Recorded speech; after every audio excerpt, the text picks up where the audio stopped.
Hey everyone, welcome to another edition of PowerCore Productions and Podcastings. And in today's video, we are continuing Konosuba, the last shinobi of the wonderful world. What if Madara Uchiha was reincarnated in Konosuba Season 1, Part 5, the Season 1 finale. First and foremost, this week we have a lot of special things planned, today being my birthday, no less, but it's also the birthday week for the channel. As you know, May 4th is the anniversary for PowerCore Productions and Podcastings. So for May 4th this week, we have a lot of special things planned, so I hope you'll stick around. To everyone who's been a part of this journey so far, I want to say thank you to each and every single one of you. As I've said from the very beginning, the mission statement and the goal here for PowerCore Productions is that you make the channel grow, you make the core grow. We're also 50 subs away from hitting 4K, and I hope to do something special for that occasion as well. And we have a lot of things planned here in the month of May, as we will be beginning the Anime X Marvel Phase 2 saga. So for everything else and all that there is to come on the channel, I want to say thank you to each and every one of the fans who have been supporting me since day one. I hope I'll continue to entertain you now and in the future. But anyway, without further ado, let's get into today's video. So as always, sit back, relax, and enjoy the show.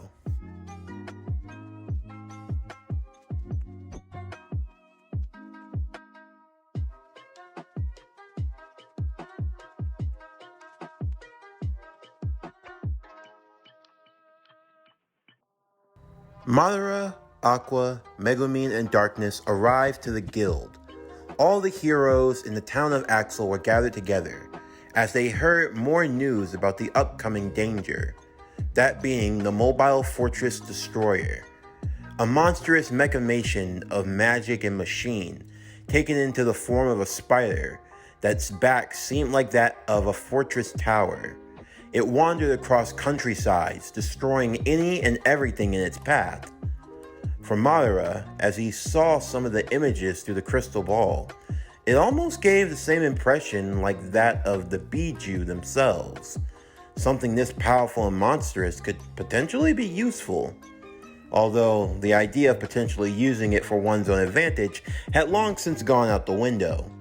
Now, it was just simply a matter of surviving. Of course, Madara's own selfish plans had to go to the back of his mind, as unfortunately another thought loomed upon him: the innocent people. Madara was a lot of things, but killing of the innocent was something he could not stand for. If this thing continued on the path that it was, the children of this town, the villagers, the elderly, all the ones who were innocent and had nothing to do with this, were all going to be harmed. For Madara, this was not something he could ignore so easily. But what were they going to do? For as long as this thing had existed, no one had figured out a way to stop it. At least until now. Everything has a weakness, Madara thought. It was just figuring out a way to get through it. Of course, there was the dealing with the barrier that was surrounded by the giant monstrosity. But Madara figured Aqua could be the key to defeating it. If they could break through the barrier, they could do real damage.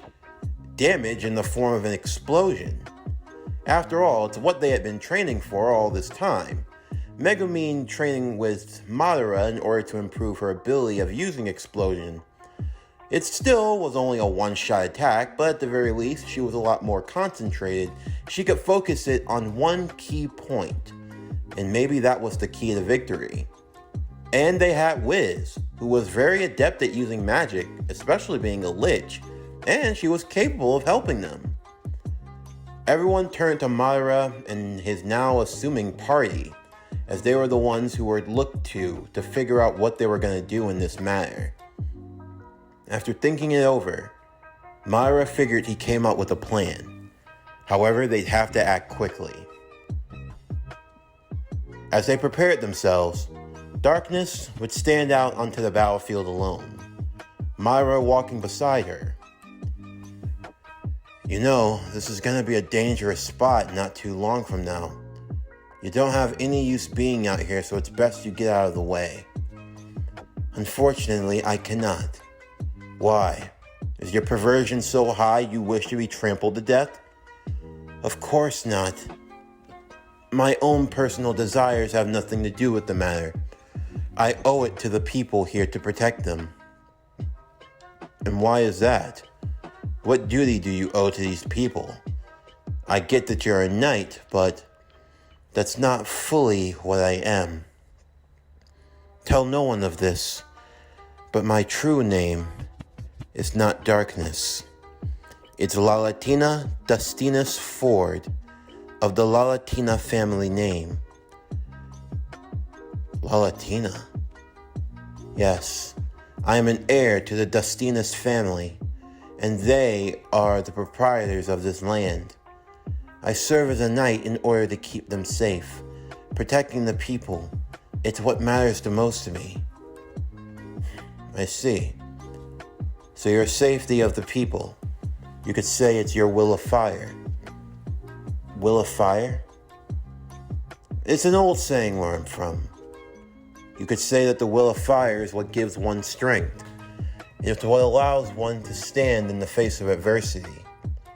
As long as you hold on to what you believe in, to what you strive for, you could say that your will of fire is what will always carry you. In the time that I've known you, I think that you're an absolute nutcase. I think you're a pervert, and I think your sword skills are abysmal. Now it's not the time for such foreplay, Darkness would say. This isn't foreplay. I'm being serious. However, despite all of that, you've always shown the ability to learn and to want to get better. I respect that about you. And you've become at the very least a tolerable sword fighter. Keyword tolerable. Thank you, Madara. You're welcome, Lalatina. If you tell anyone about my name, I swear I won't. Looks like we need to get ready. It's time for me to alert the others. Myra threw a smoke signal in the air before disappearing, joined with 4 other Madaras. You see, the 4 Madaras on the battlefield were clones. Shadow clones, to be specific. How Madara had gotten the technique unlocked, he didn't fully understand. But when he was looking for a clone technique, he found a spell that was kind of similar to Shadow clones. And when he used it to transfer to himself a new skill, it converted from magic to ninjutsu in the form of Shadow Clone. Level 1, 5 clone limit. Myra took it, and now they had to come up with a plan on the fly. Everything was set. If they could break through the barrier, slow down the destroyer, and launch a coordinated explosion, then they could take this thing out. The 4 Madara clones stood at the ready, each one knowing the role in the jutsu they'd need to cast. The first Madara ran through a series of hand signs before slamming both palms to the earth. Earth style! Mud wall jutsu! Immediately, an earthen wall that was large enough to stand in the way of the destroyer would appear, causing the terrain of the earth to move underneath, the destroyer falling slightly below. The next Madara would follow behind. Fire style! Incinerating flame of the valley jutsu! A large gust of flame would bellow across the earth, causing it to melt in that moment, creating that of a liquefied state. The mobile fortress now being stuck inside of the hot ground, almost like lightning that strikes at sand, molding before taking the form of glass. And now the one that caused the molding would be none other than the 3rd Madara. Lightning style, lightning surge jutsu.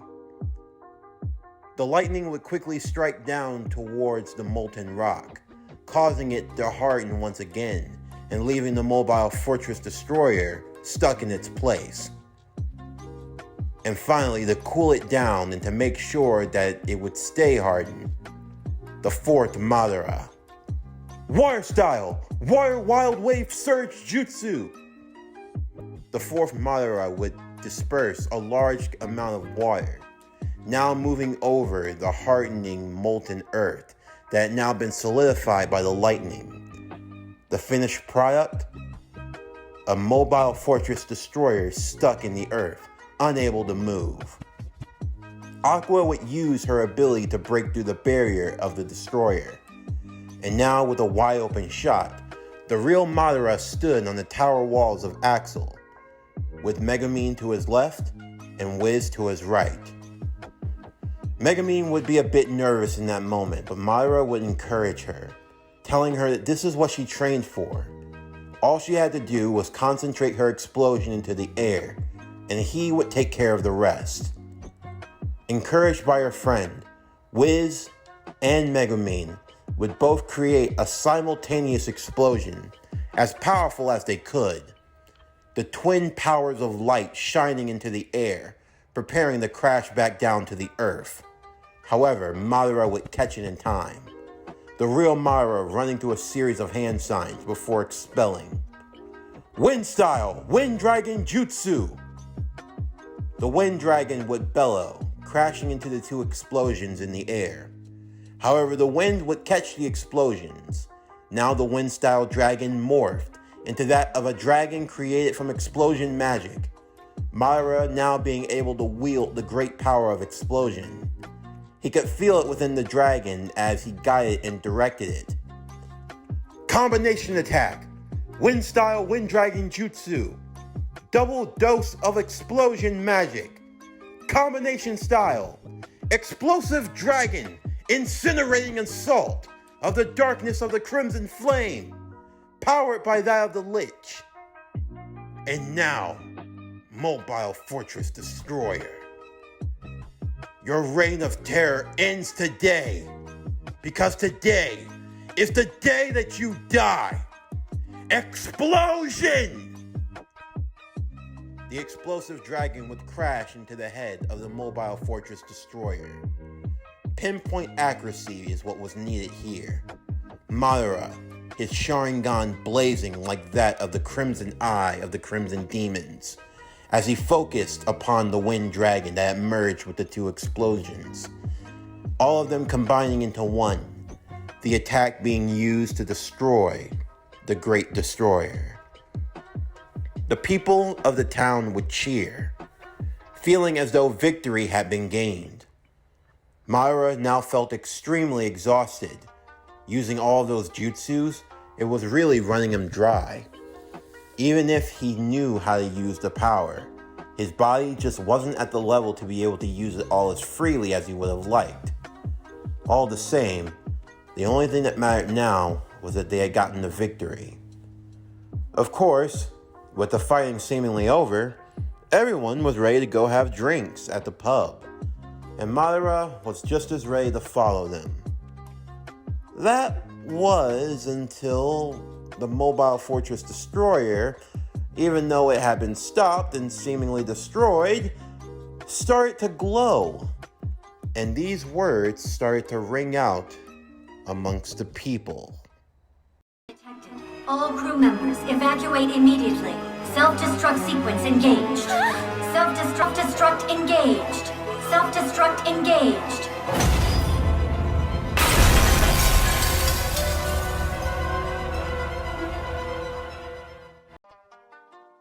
Everyone started to panic. That thing was going to self-destruct, and with enough power and force, the entire town was going to be incinerated. Everyone was almost out of magic or mana or whatever it was that they used. No one really had anything left to give. Just how on earth were they supposed to stop this thing? Madara had to regroup as he picked Megumin up off of the ground, Wiz and Aqua joining him soon after. He tried to find darkness so they could plan out their next move, but the dumbhead started running inside. She wanted to be up close and personal for this. So much for duty and honor, Madara thought. She was just a pervert, and what was worse, a masochist. Madara would create a clone to take Megumin to safety on the outside, while he, Darkness, Aqua, and Wiz went in after, along with other citizens of the country of Axel, heroes and warriors alike, who were fighting desperately to save their home. As they all search through, they would eventually find the dead body of the pilot who made this monstrosity. Reading through an old memoir, apparently the old coot forgot to make an off switch for this thing, and whatever ancient civilization he made it for, well, ended up destroying the whole civilization. It was powered by coronatite, one of the most powerful substances in this world. Madara had never seen it, but even he could sense the power that came from it. If that thing really did explode, it wouldn't just destroy the entire city. It might just take out the entire populated region. Nothing was going to survive this.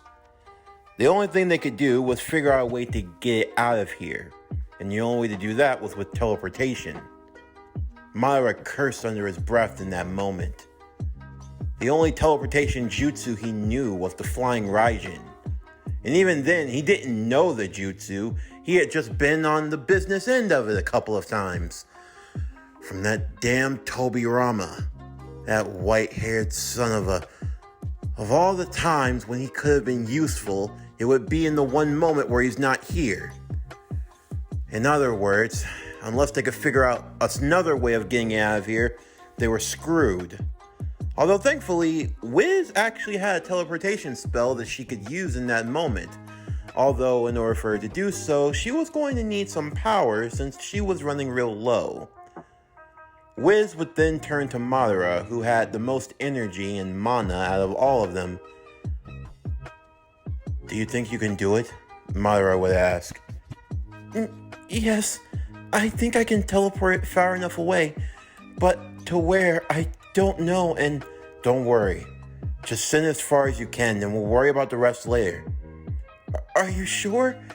There could be a lot of... Look, if any problem comes, I'll take responsibility. Trust me. Okay, I will. Wiz would place both of her hands on Madara's face. Will you please let me suck it out? Absolutely. I'm not going to ask suck what or suck where because this isn't the time for that.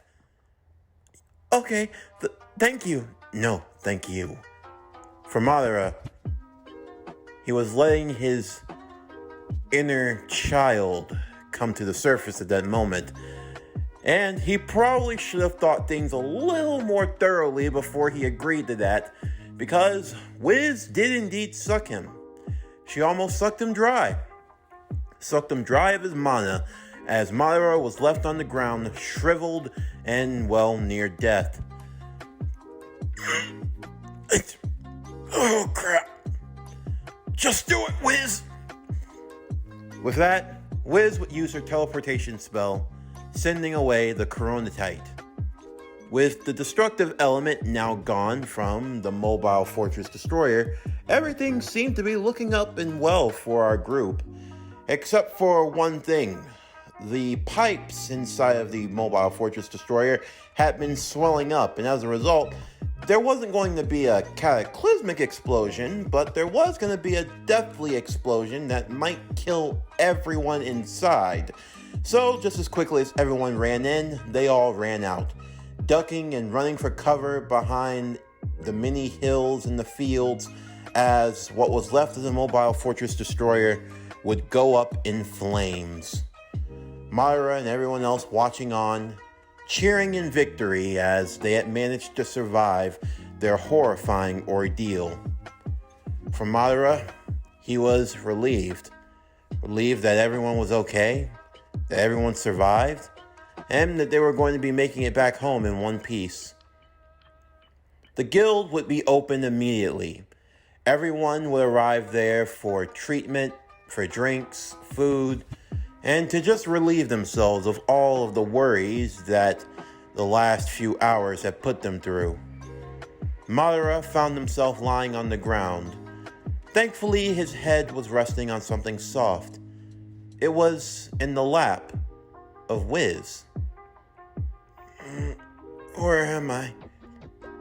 Madara looked up to see that he could almost see a familiar face, except there were two round-like objects obscuring it as she moved closer.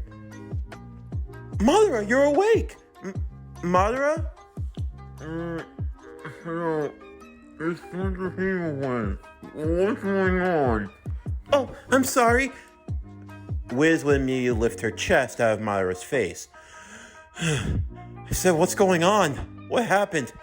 Oh, you passed out from the fight, but we were able to defeat the destroyer. It's all thanks to you and your friends and all the effort you put in. Hey, you helped us out too, so don't sell yourself short. And where am I exactly? You were really tired, and I didn't want to wake you, so I was just letting your head rest on my lap. I'm I'm resting on the what? I knew he had a crush, Aqua would say, as she downed her next drink of bubbly. Madara would slowly lift himself, seeing that he were bandaged. It was going to take time for him to recover, but he wasn't in any rush. He was actually kind of satisfied. He felt good about what he had done, about all the good that he had been doing here in this world. It was in that moment he forgot. He wasn't thinking about the world he had left, his worries, his past. In that moment, none of it mattered. In this moment, the only thing that truly concerned Madara were the people around him. When he saw the smiling faces of his friends and allies and other people he had worked with along the way, it kind of reminded him of his family. And with Wiz, he felt something for her that he honestly never thought he'd felt before. Love in his heart? Was that even possible? Was someone like him even worthy of feeling such a thing? Well, for now, he wasn't going to question it. If this is what it was meant to be, then that's how it was meant to be. Of course, as they continued to cheer and to sing their praises, the doors would burst wide open as a woman dressed from the royal guard would arrive along with the knights of the land, the Imperial Knights.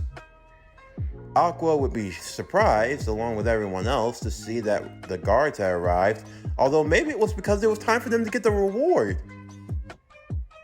The head lieutenant, a woman, would walk forward to everyone. Where is Madara Uchiha? That would be me. Madara would help himself up off the ground. I am Madara Uchiha. Why are you searching for me? Because you are under arrest for treason against the land and for being in collusion with the Devil King. Your actions in removing a dangerous form of Coronatite resulted in the Duke Lord's mansion being destroyed in the process. As such, you have incurred the inquiry of the nation. What? Well, you see, when Madara gave Wiz permission to teleport that Coronatite away, it may or may not have blown up a very important person's home. And that could be considered an act of treason. Of course, Megumin and Aqua weren't ready to let their friend just be thrown into the slammer, and Darkness was ready to stand up for him also. But when the offer for jail time was being thrown out to everybody, well, everyone in the bar quickly turned their backs, except for Wiz, who was very, very concerned. Madara knew, however, that if Wiz got involved, she could be in trouble. He held up his hand and told her to stand back. If it were any other day, any other time, he would have just as gladly kicked all of their asses and told them to get lost, but he was low on energy, low on mana. He had no usage for any of his abilities or powers. No need to be alarmed. I'm sure that we can all work this out. Madara reaching slowly into his belt as he pulled out a smoke grenade and threw it on the ground. He's getting away! Seize him at once! Madara burst through the doors as he ran through the town square. The people wanting to cheer for him, but at the same time knowing that that was the last thing they should be doing. Madara, he got far, about 100 feet. He was putting up a good fight. There was a lot of biting, kicking, screaming, yelling out curses and other threats. They had to put a muzzle on him. Aqua, Darkness, Megumin, and Wiz watched as Madara was tied up, gagged, thrown into the back of a paddy wagon, and carried off to the local prison. Safe to say, Madara had seen worser days than this. Also, because they knew that he was said to be pretty dangerous, they put special magical seals and other shackles on him to make sure that he couldn't use his powers to escape. Afterwards, Madara was hog-tied and locked inside of a cell.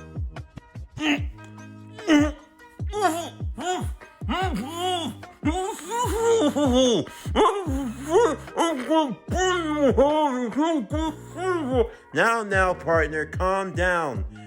Here, let me take this off. Come back and face me, you cowards! You want to tie me up like this? It's easy to fight someone when they're tied down. Do it when I'm standing up. Yeah, that's not gonna happen. If they had to put those many seals on you, then you must be pretty dangerous. Where the hell am I? Oh, you're in the High Council prison. Chances are, if you've been locked up here, you must have done something pretty bad. So, what was it? You an assassin? A murderer? Maybe you work for the Devil King? What? Work for the Devil King? No, I was sent to this world to kill the Devil King. Oh. Wait, you were sent to this world? Tell me, were you sent here by a goddess? Yes. Did she have long blue hair? Yes. And does her skirt does this thing where you can't really tell if she's wearing panties or not? Yeah. Oh wait, I wasn't actually looking, but how do you know all of this? Who are you? Oh, me? You know, I'm just a kid from Japan. My day started out as normally as anyone else. I was just going to pick up a video game and go back home, being the shut-in I always am, when I ended up dying trying to save a girl from a tractor trailer that I thought was a truck that wasn't moving that fast. And I ended up peeing on myself, dying from a heart attack, and I had the grand privilege of being reborn in this world. You want to know who the hell I am? I'm just the luckiest SOB on the planet. I'm Kazuma Sato. And you? Madara Uchiha. This concludes Konosuba, the last shinobi of the wonderful world. What if Madara Uchiha was reincarnated in Konosuba? Season 1, Part 5, the Season 1 finale. Now, I am going to be doing the OVA for this series this weekend. However, like I've said, if you want series to continue, then I'm going to need some serious support on this one. That's why, for this video, if you can get up to 50 likes on this video by the end of Saturday, then we will continue with Season 2 along with the movie. Also, stay tuned for tomorrow's video as we are going to be continuing Naruto Polaris, The Fallen Star, What If Hanabi Hyuga Was Born First, Part 26. But anyway, that's going to do it for the end of today's video. I'm Javon Harrington with Power Core Productions and Podcastings. Signing off, and I'll see you next time.